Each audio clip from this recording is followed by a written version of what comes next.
Naka George R. Blas yan. Ito, nag-iyaw akong talong para mamaya.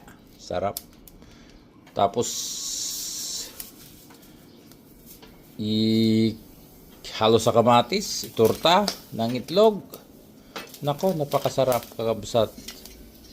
Nakakalimutan nyo kung saan kayo pinanganak at kung kailan kayo pinanganak. Pag natikman nyo yung inihaw na talong o kaya turtang talong, yan o, fresh na fresh, galing pa sa puno itong talong. Oops, nalaglag. Yan ang laglag. Yan, sarap nyan.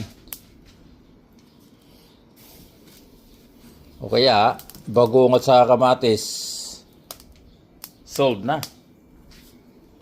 Makaraos ng isang kainan. Ang ganda pa ng mag-ihaw dito, oh. Kahoy. Sus Mariusep. Saan ka pa? Ang sarap tumira dito sa probinsya pag ganito yung pagkain palagi.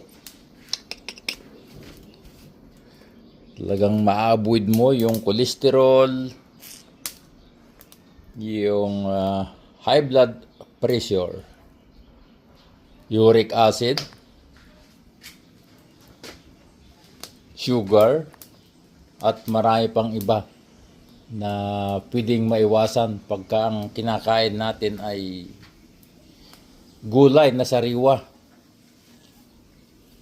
Kaya ito ang aming ulam mamaya.